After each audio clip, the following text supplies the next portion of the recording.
Skupina výskumníkov identifikovala minimálne 7 hviezd, ktoré by teoreticky mohli byť obklopené pokročilou technológiou vytvorenou mimozemskou civilizáciou, ktorá pripomína obrie solárne panely známe pod názvom Dysonová sféra. Áno, povedal som mimozemská technológia a viem, čo si myslíte, ale vydržte so mnou. Základná myšlienka je nasledovná.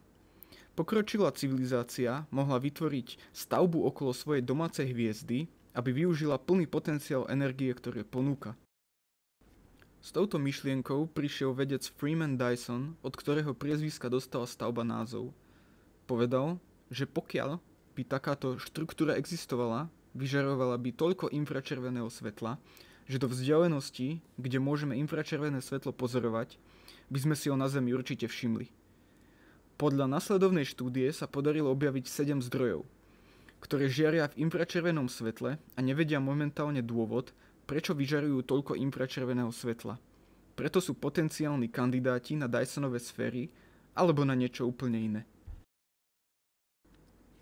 Vedci musia mať pri bádaní otvorené mysle, aby nezavrhli bez dôkazu žiaden možný scenár, analogicky ako sa relatívne nedávno potvrdili čierne diery, ktoré boli tiež donedávna opísané iba rovnicou a sci-fi dielami. Dnes ich už máme potvrdené aj s obrázkom.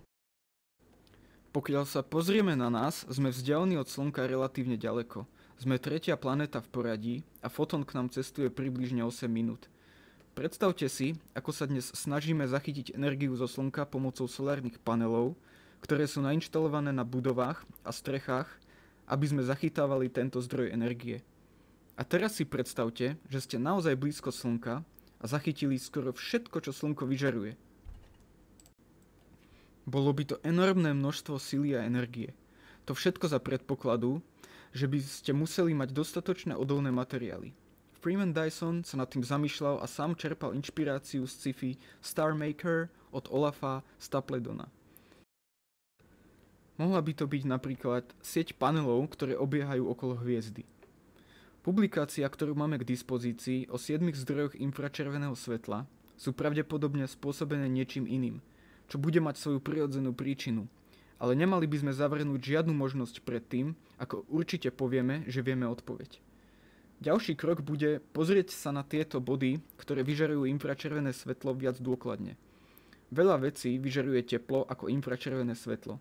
To sa dá zachytiť napríklad termovíziou so špeciálnym objektívom, cez ktorú môžeme vidieť teplo vyžarované napríklad z ľudského tela.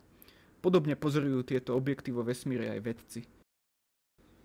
Medzi prirodzené príčiny takého žiarenia na týchto 7 objektoch by mohlo patriť napríklad vznik mladej hviezdy, ktorá má stále okolo seba ešte zvyšky materiálu, alebo to, čo vidíme, môže byť vlastne celá galaxia, ktorá je priamo za hviezdou, alebo by to mohla byť aj zrážka planet.